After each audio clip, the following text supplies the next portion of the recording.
Box office దగ్గర రెండో weekend లో ఎక్సలెంట్ కలెక్షన్లతో దుమ్ము లేపుతున్న దేవరా మూవీ 9 రోజులు పూర్తయిన తర్వాత తెలుగు రాష్ట్రాలలో 183 కోట్ల రేంజ్ లో గ్రాస్ మార్కును అందుకోగా వరల్డ్ వైడ్ గా 362.5 కోట్ల రేంజ్ లో గ్రాస్ మార్కును సాధించింది.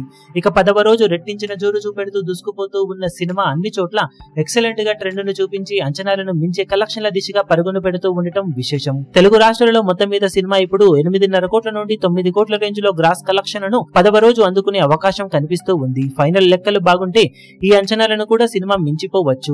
ఇక సినిమా హిందీలో ఈ రోజు 4.5 కోట్ల నుండి 5 కోట్ల రేంజ్ దాకా గ్రాస్ వసూలను అందుకునే అవకాశం ఉండగా కర్ణాటకలో 2 కోట్లు కలెక్షన్లను సినిమా గ్రాస్ రూపంలో సాధించే ఛాన్సెస్ కనిపిస్తూ ఉన్నాయి. తమిళ అలాగే కేరళలో పెద్దగా హోల్డ్ లేకపోయినా ఓవర్సీస్ లో మంచి జోరును చూపించిన నేపథ్యంలో మొత్తం మీద సినిమా బాక్సాఫీస్ దగ్గర ఇప్పుడు వరల్డ్ వైడ్ గా 17 కోట్ల నుండి 17.5 కోట్ల మార్కును అందుకునే ఛాన్సెస్ కనిపిస్తూ ఉంది గ్రాస్ రూపంలో. ఆఫ్లైన్ టికెట్ సేల్స్ లెక్కలు అన్ని చోట్ల బాగుంటే 18 కోట్ల మార్కును కూడా టచ్ చేసే ఛాన్సెస్ ఉన్నాయి.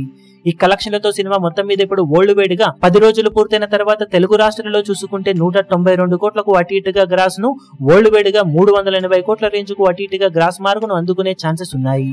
ఫైనల్ లెక్కలు బాగుంటే కలెక్షన్స్ లో కొంచెం అటు ఇటుగా గ్రోత్ ఉండే ఛాన్సెస్ ఉంది. మొత్తం మీద చూసుకుంటే సినిమా బాక్సాఫీస్ దగ్గర ఎక్సలెంట్ గా ట్రెండ్ ను చూపించింది అని చెప్పవచ్చు. మరోసారి ఇదే రేంజ్ లో ఆఫ్లైన్ టికెట్ సేల్స్ లో గ్రోత్ ఇంకాస్త ఎక్కువగా ఉంటే ఈ ఎక్స్పెక్టేషన్స్ ను కూడా సినిమా కొద్ది వరకు మించిపోవచ్చు. ఇక టోటల్ గా 10 రోజుల్లో సినిమా సాధించే టోటల్ ఏరియాల వారి షేర్ కలెక్షన్ల లెక్కలు ఏ విధంగా ఉంటాయో చూడాలి. ఈ వీడియో మీకు నచ్చినట్లయితే లైక్ చేయండి, షేర్ చేయండి, ఛానల్ ను సబ్స్క్రైబ్ చేయడం మాత్రం మరవకండి. ఏ చిన్న అప్డేట్ ను మిస్ అవ్వకూడదు అనుకుంటే బెల్ ఐకాన్ ను ప్రెస్ చేయండి.